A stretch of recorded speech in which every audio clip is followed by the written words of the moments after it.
Hey, this is Lloyd, and today we are in northern Newfoundland. It is October, which is a wonderful time to be up here. All the tourists have gone home, not that there was many this year because of the COVID thing. But anyway, here we are in northern Newfoundland, and we're going to take a look at some 11th century Norse stuff. Right now we are at Norsemen, a Viking parade, they call it. It is a reconstructed Viking Age village in northern Newfoundland, right across the road from meadows. You can see some of the reconstructed buildings here behind me. But right now we're going to go across the road and take a look at the historical settlement of Lonzo Meadows.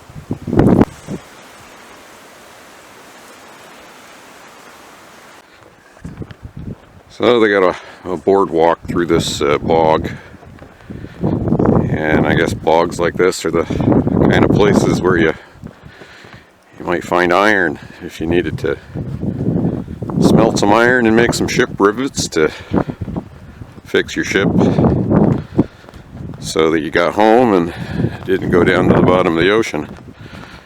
All the black spruce here are kind of stunted, but there'd have been better trees here during the medieval warm period when the Norse were active here. And there's a lot of other things here that they'd made use of right off the bat. I can see that, I can get it in focus there. Some Labrador tea down there.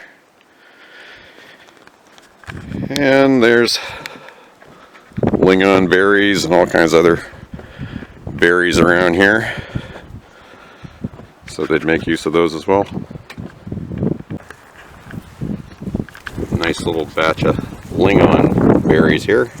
I don't know, they kind of taste like cranberries. I quite like them, so I'm going to eat this one. Pretty tasty. Some kind of modern art masterpiece on the trail there. I don't know much about that. Kind of looks like driftwood or some other such nonsense. I don't know, if you're going to make art, just make art. Don't make interpretive nonsense that you have to be stoned on LSD to figure out, but I guess it forms an arch.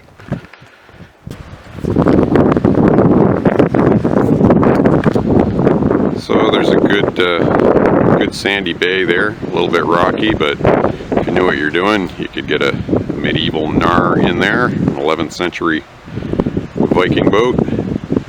And the tide's gone out a little bit since I got here, so but they would have known what they were doing. They could have avoided those rocks and beached their ship up there, no problem. And then their little settlement was right over here. So there's a good source of fresh water here. That would be important if you wanted to make it from here to Greenland, which is 1,500 miles, however far it was. I don't know if they went directly across or if they went up the Labrador coast and back down. But you'd want to store lots of water on your boat because things happen. And there's a good batch of bog myrtle there as well. And it's windy. But yeah, bog myrtle can be used for cooking, and it can also be used for brewing. And I guess it probably had some medicinal significance back in the medieval Norse era. And they'd have known all about that, or at least they would have thought they did. So this little depression in the ground here doesn't look like too much, but after 1,000 years, this is what their furnace and forge building looked like.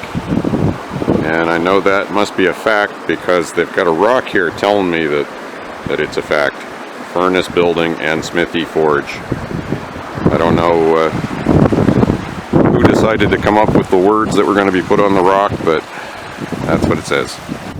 Landscape around here looks rather bleak and desolate, but if your boat was leaking, I guess dry land of any sort would look pretty good. And the fact that there's some resources here that you can use is a bonus as well. I mean, you don't have to sail down the coast in a leaky boat if you can make use of what's around here. And this little depression in the ground, apparently the rock says it's a new building. So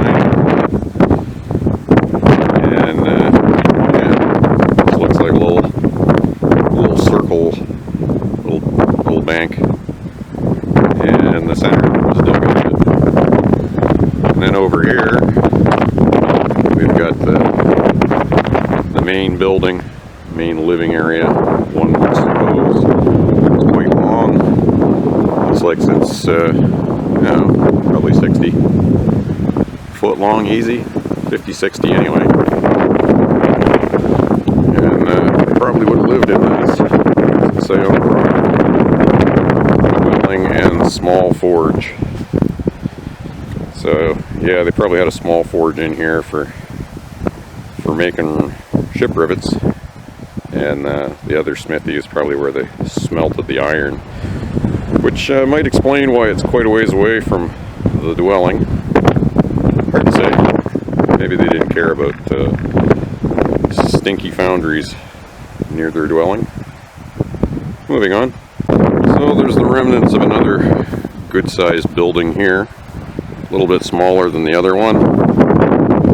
And again, it's probably 50 foot. Probably looks like it's 20 wide at least. 16, 20 wide.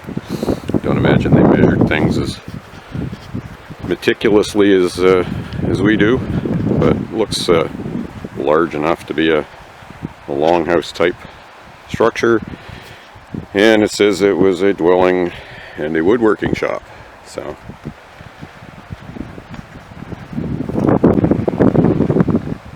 another smaller building here. Looks like it's I don't know, maybe 10 or 12 by 10 or 12. And the rock says that it's a woodworking shop. And yeah, just a tiny little outbuilding. And now we're walking into the reproduction buildings. And I guess they've only got, what do they got? They got 3 or 4 reproduction buildings. And they got a fence around it. Whether the original Norse settlers would have put a fence around it, I don't know. I guess it's one way to keep the caribou out. Desirables, such as myself. But there's no gate, and well, looks like the caribou have been in here. And so we got a view of the water over there. What looks like it might be a well, a stump, and bucket, which Parks Canada uses probably as a garbage can. Yeah, it's got a garbage can lid on it. So kind of a longhouse looking door here. And the buildings were made out of turf, which is just cut up peat in the blocks. And they dried it and stacked it. Well, it's not cinder blocks, but I guess it'll do. And another building here, one of these chimneys that they make for the buildings here at Lonzo Meadows.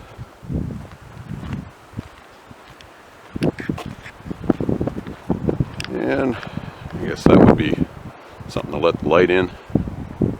Looks like it was made with a modern bandsaw instead of an axe, but there you have it.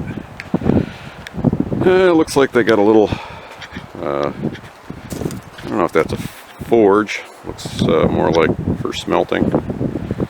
And then I got a rock here, which I guess makes an anvil in a pinch. And yeah, just a bunch of junk in here. You can see how it's put together. Not too complicated. Looks like the logs are just kind of laid on the ridgepole there, and ridgepole appears to be laying on this main structural support, which goes through, and yeah, it disappears into the turf. So, but yeah, they made do with what they got, and Parks Canada tried to extrapolate and make something out of it.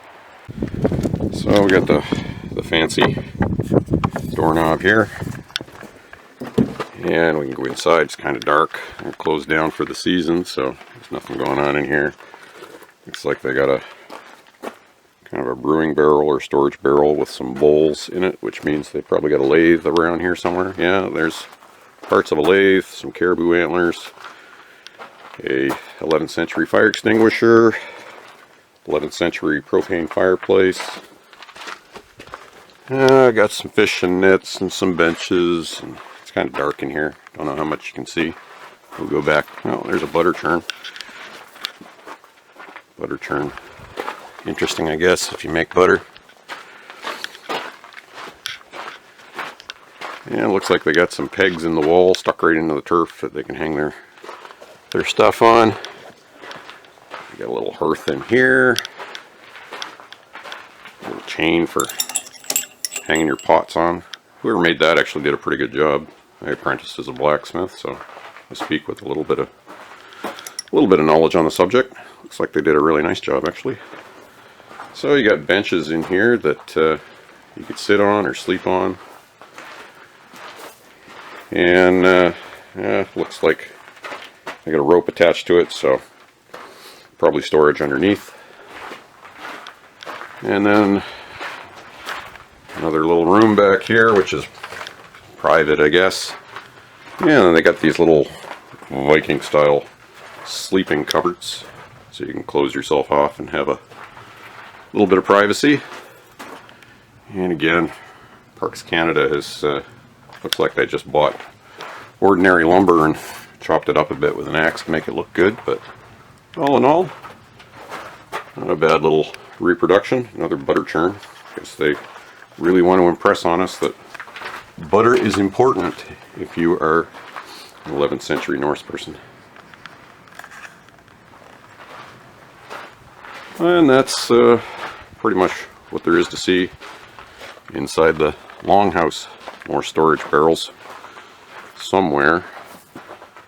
Some hipster kid at college studied barrel making and got a job with Parks Canada. And now we have historic barrels. Look at that. And back outside we go.